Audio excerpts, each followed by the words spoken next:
What's the next one, Mr. Anthony? What's our next match? That took us into the unstable Tom Barrett facing off against the atmospheric Zane Zodiac in an I Quit match, which was quite unique the way they did stuff. I really like the ending of this match. Really like it. I'm actually wanting to go back and see more of it because of this match, how this match ended. Match itself was okay. It was just that traditional style of hardcore match where everyone just dragged out weapons and you're trying to beat the other person in submission. The psychology on both guys' part was good. Was actually great. Actually, a lot of the psychology. It was one of the rare hardcore matches I've seen in a while where the wrestlers showed any fear towards weapons. You know, where they just didn't fall into it for the sake of falling into it. You know, they showed a bit of fear around the thumbtacks. They didn't want to go near the thumbtacks, and and fought here and there and that kind of thing with weapons. It was a little bit long, dragged out a little bit. I think the match was a little long. I probably could have finished it about 5 minutes earlier, I reckon. Would have had more kick to its step. But the finish was really, really well written. So those who saw the match, or those who haven't saw the match, I'm quite happy to go through the ending. Hard-fought match between both guys. Both guys belted each other with furniture and whatever else they could get their hands on, the kitchen sink, right?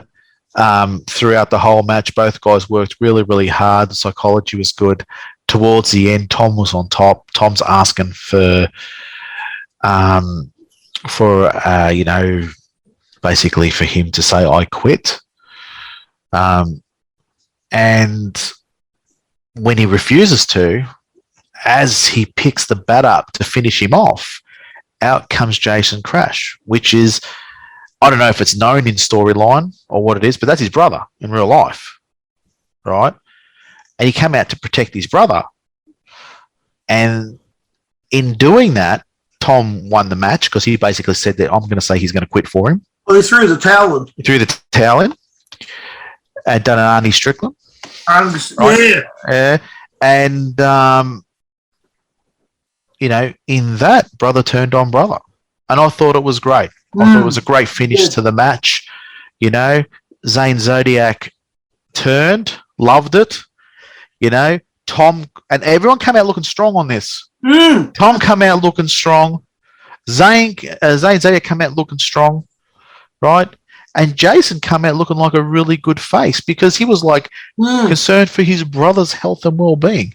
So I'm interested to see what eventuates from this storyline now. It's actually got me intrigued. I'm actually wanting to see what next happens because it was really, really well done. I think by everyone that was involved, it was well done.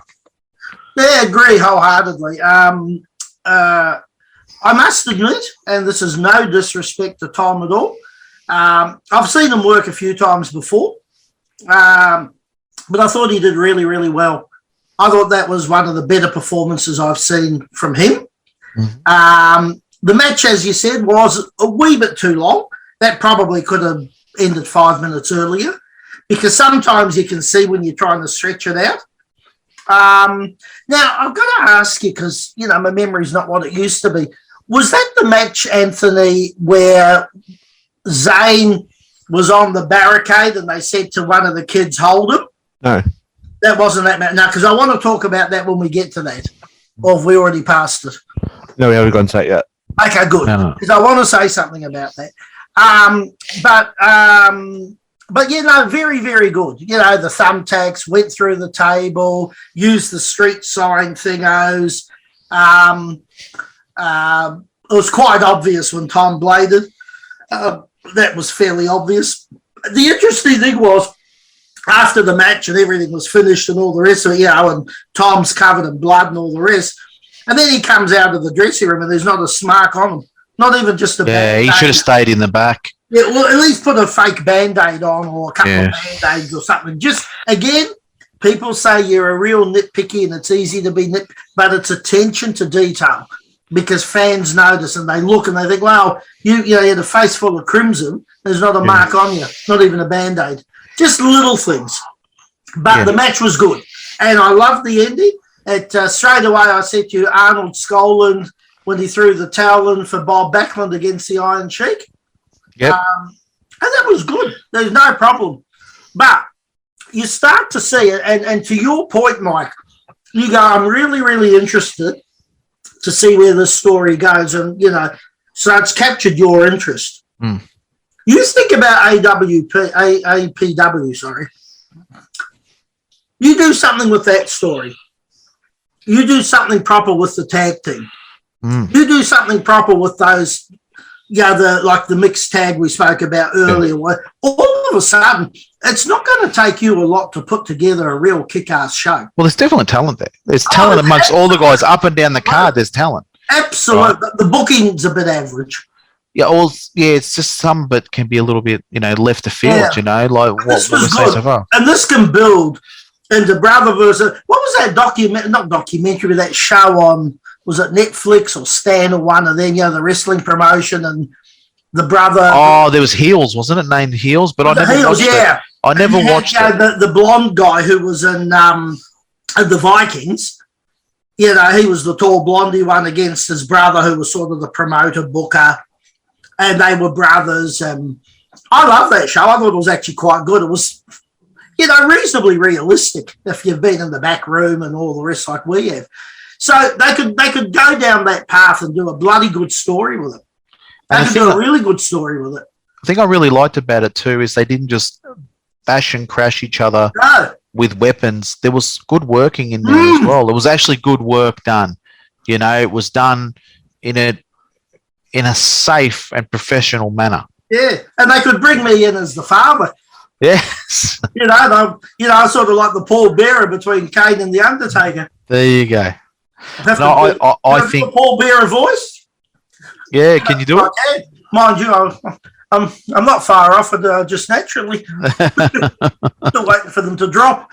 Anyway, but bloody good match. Yeah, bloody good match.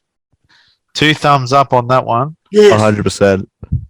Yeah, you did like it too, yeah? Yeah, it was a really good match. I loved the ending. That was perfectly done. That was good booking. See, there's the difference. Because it grabbed the crowd too, and he turned when Zodiac turned and crashed. The crowd lost it, and I'm seeing it. I'm like, I love this. This is perfect. And Jason sold it beautifully. 100%. He stayed down and think for a few minutes. He did. Sometimes you expect, okay, it's all over, get up, and walk out. He actually sold it all the way. It was very, very good booking. See, there's a case of great booking versus a bit earlier case of not so great booking. Yeah. You know what I mean? So, they did well, those boys.